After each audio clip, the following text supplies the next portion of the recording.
good news is your dates are here. What's the bad news? They're dead. Oh, you're so cool, Brewster! Everybody's a suspect! Hey, Ted, where the hell's Corkscrew? Don't fuck with the Chuck! Welcome back to Toe Tag Reviews. I'm Chuck, and today we're going to talk about the remake of A Nightmare on Elm Street that came out in 2010 and directed by Samuel Bayer. They didn't even bother to get Wes Craven's input, which is a big no-no. Big no-no! Jackie Earle Haley was originally their first choice, and rightfully so. He absolutely killed it. I know this movie is universally hated. I just don't see it, man. Jackie Earle Haley and Rooney Mara were contracted for sequels, but for the life of me, it just never got made. It was probably due to poor feedback. Now, before we get into the movie, we hit 500 subscribers. That is such a huge milestone for Toe Tag, James, myself, my fiance. Cannot thank you enough. We just got to hit 1,000. With all that being said, onto the film! So the movie begins with Dean dreaming at the Crave Inn. I'm just kidding. It's a Springwood diner, and all he wants is some coffee. So he goes in the back to get the waitress, and Oh shit. we get Freddy right off the rip in a really good jump scare. I like how he does like this little finger movement that We're introduced to Nancy, and she tells Dean that he can't sleep anymore, otherwise they're going to kick him out. Chris shows up to talk to Dean. He's looking pretty rough. He hasn't slept in a couple days. But we're introduced to Jesse and Quentin, and Jesse gets jealous because Chris is talking to Dean. They just broke up, so he's a little bitter. There's a cute little moment between Quentin and Nancy, though. So you ever get tired of working here every weekend? Do you ever get tired of coming here every weekend? What's up, baby? Dean says he can sleep, but he chooses not to because of his dreams. He dozes off again, and already we're hitting you with the VHS rewind moment. The way Freddy stabs Dean in the throat and carves his neck, you hear the bones, you hear the crunch. At Dean's funeral, Chris is confused because she sees a picture of them as a kid and she thought that she met Dean in high school. Chris tells Jesse about what she saw. Jesse's very dismissive. Nancy overhears it and says that she believes her. Nancy says something really cryptic. You didn't see anything. You have no idea what I've seen. But does this mean she has nightmares too? As Nancy goes to bed, we get this god-awful, shitty CGI recreation of Freddy coming out of the wall. It looks garbage. Like I said, I can see why people hate this movie. Chris goes to the attic in the garage and finds pictures of when she was a kid, and she sees the slashed up dress that she was wearing, and we get another jump scare by Freddy. At school, Quentin checks in on Nancy, and he tells her that if there's anyone you want to talk to, you can talk to me. And that moment, the way he said it, you can just genuinely tell he meant it. In class, Chris falls asleep, and we get this really cool transition of everyone just turning to ash. Freddy is there, and he tells Chris that You look just as beautiful as ever.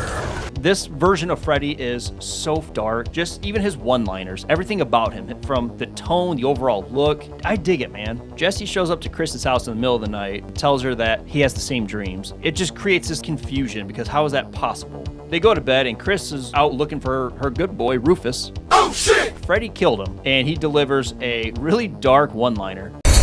I was just patting him. They decided to recreate the iconic floating around the bedroom, but in this movie, it comes off very comedic. She's doing like a fucking helicopter. She's doing somersaults, banging left and right. It just comes off as fucking hilarious and super obnoxious. Jesse takes off and visits Nancy in the middle of the night and tells her, don't fall asleep. Jesse gets caught by the cops, and I love the cops' one-liner. Didn't do anything! Stop! Shut up! While Quentin is waiting for Nancy at the library, he dozes off and we get this completely ridiculous jump scare. Oh, you motherfucker! Like, look at that thing. That thing is fucking terrible. Jesse thinks he made bail, but plot twist. Dun dun dun! Freddy's here, and we get a little bit more info as to why he's going after them. You think you could turn back time? Do you think you can bring the dead back to life? Freddy kills Jesse in this pretty brutal way, but I love how sadistic Freddy is here. His dialogue is the best part of this movie. After the heart stops beating, the brain keeps functioning for well over 7 minutes. We got 6 more minutes to play. Quentin offers his medication to Nancy. She's like, nah. I like this reference here of the Pied Piper, though. I saw it in one of my dreams. It's a story about a guy who's betrayed by a town. and he gets his revenge by taking all their children. It's a good metaphor for the movie. I can also appreciate the micronap angle because it hasn't really been explored in the franchise. His brain will begin to shut down its functions for several seconds in an attempt to recharge itself. This basically means that you're dreaming, but you don't know it. Like, even if you're awake. And this movie really focuses on that topic. And to me, like, that's a fresh angle. Nancy asks her mom if she knew a guy named Freddy. She denies it, but Nancy knows. She speaks the bullshit. But Nancy wants some R&R, and what better way to get R&R than a hot bubble bath? Recreating the iconic bathroom scene, you know where this is going, Nancy dreams of Badham Preschool. She sees Freddy there, and he tells her she was always his favorite. You're my number one. Just the way he talks is heavy breathing and it comes off as just cringy and like uncomfortable. And I like that. Quentin goes to Nancy's house and they find school pics of them at Badham. They call out Nancy's mom on her bullshit. We see the kids talk about the secret cave and the slash marks on their back. Nancy does more research and finds out that everybody in the photo was killed in their sleep. And we get a cameo from Chewie, who is in the Friday the 13th remake.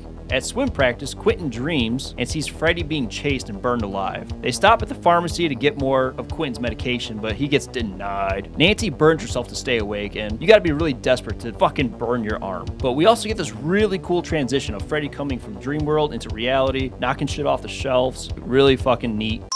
But he slices her up pretty good, so off to the hospital we go. Nancy goes to the hospital and we get a cool cameo from Marnie's mom from Halloween Town. She's the doctor. She refuses to be sedated, so she dips out and oh, there's Quentin stealing adrenaline. They have a cute little moment in the car and agree if they live through all of this, then they'll go out on a proper date. They think they see Freddy in the road, so Quentin crashes the vehicle. They arrive at Badham Preschool and Quentin finds a box of pictures. They're all of Nancy too. Nancy says she's the only one that can pull them out, so off to bed we go. But first, they share a little smoochie. Aww. As Nancy falls asleep, old dipshit fell asleep first. Way to go, dude. He whoops Quentin's ass. And I love the shit talk he says to him. You can't save her! There's some cat and mouse moments between Nancy and Freddy. Now this part just makes me uncomfortable. The way he's like breathing and like caresses her with the knives and everything, it's just like, ah! Quentin stabs her in the chest with all that adrenaline, bringing her back and pulling Freddy out. Quentin tries to attack Freddy but gets fucking cooked again. He does manage to stab Freddy in the thigh, which would fucking hurt, I'm not gonna lie. Nancy cuts his arm off with a paper cutter, then manages to slit his throat with it.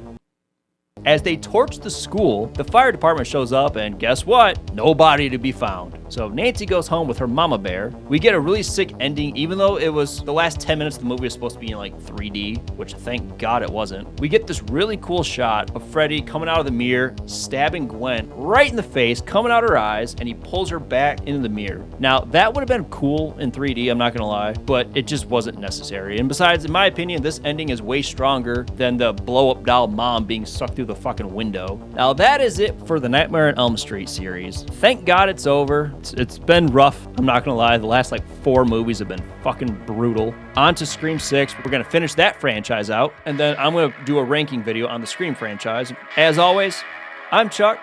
Don't forget to like, subscribe. Until then, see you later.